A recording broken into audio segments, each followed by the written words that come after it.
One of only 23 Grade 1 listed theatres in Great Britain, the Tyne Theatre and Opera House is also one of the few in the world having a surviving wooden modular stage machinery.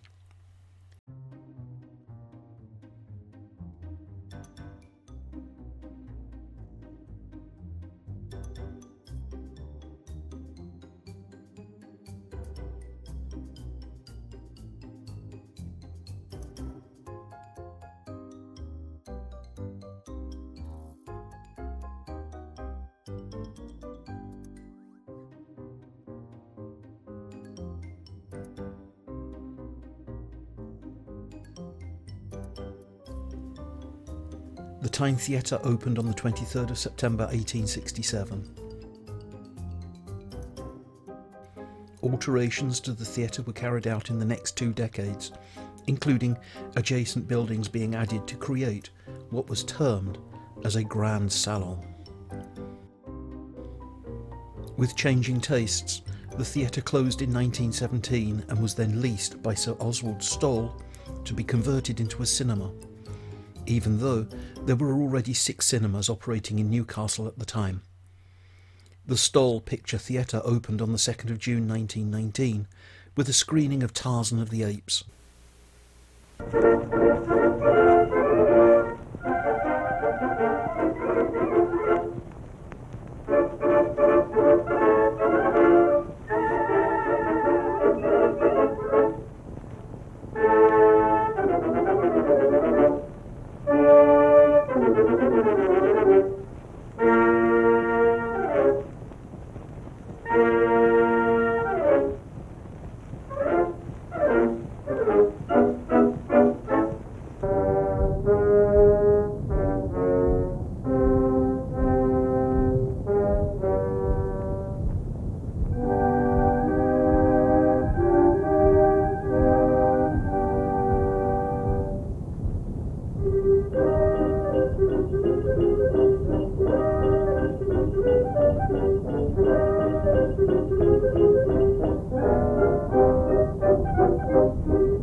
It was later to become the first cinema in Newcastle to show talkies.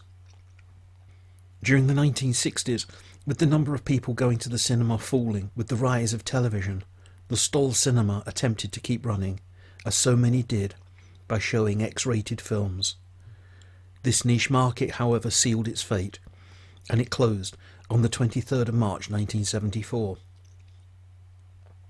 It remained closed for 3 years, during which time a Save the Stoll campaign began. A protection order was placed on the building, and this was the first step for the Tyne Theatre Preservation Group. In 1976, the Stoll Theatre Corporation agreed to lease the theatre to the Tyne Theatre Trust for 28 years. It was at this time that the original stage machinery was discovered intact, along with the stage sets from the last show performed, concealed behind the inserted cinema screen. The new Tyne Theatre and Opera House Company Limited was formed as an independent registered charity with the aim to restore and reopen the theatre for stage performances.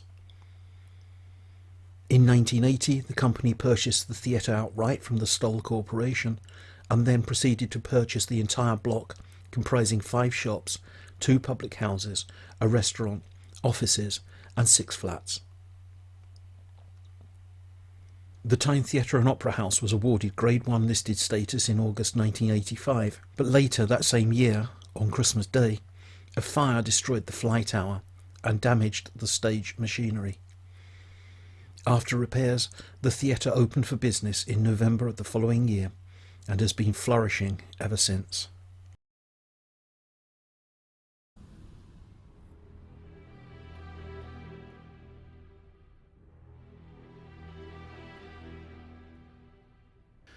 For over 90 years, the Tyne Theatre and Opera House has a history of being haunted.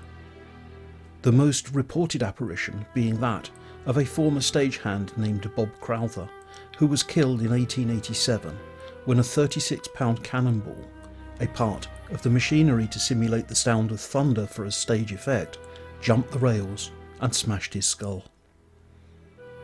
One of the theatre cleaners saw his ghost walking on the stairs in 1984, at which point, taking him for a living man, he was advised to mind his footing on the wet floor. An experiment was conducted by radio broadcaster Alan Robson, whereby 2 researchers were placed in the theatre overnight to see what occurred there. This resulted in them witnessing lights flashing on and off, their radio experiencing static, and a camera refusing to work.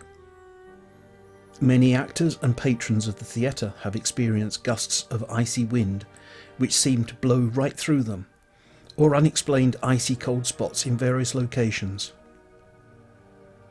The actress Sharon Percy recalled that she was always having the experience of someone pushing past, yet there being nobody nearby, or that things would get moved. The example she cited was that of a brush put on a table would soon appear on the chair instead. It is also stated that the ghost of a man wearing a grey suit has been glimpsed as he walks about backstage. An article in the Get Into Newcastle website on the 23rd of May 2024 gives a report of the hauntings by the theatre's sales and marketing executive, Lena Moss. Everyone has had their own experience with Bob or something else a little spooky while working in the theatre. From having Christmas lights mysteriously switch on by themselves, to hearing knocks on the office door when there's no one else in the building, to seeing figures pass by doorways out of the corner of your eye. If you smell cigar smoke while in the theatre, that is said to be Bob. Although all our ghosts appear to be friendly, I certainly don't like being the last person in the theatre locking up when it is dark. When the Britain's Got Talent television show came to Newcastle in 2010 and held auditions in the theatre, the Higgy Pop website claims that small stones were repeatedly thrown at one of the show's judges. And for this, personally, I really don't blame the ghosts in the slightest.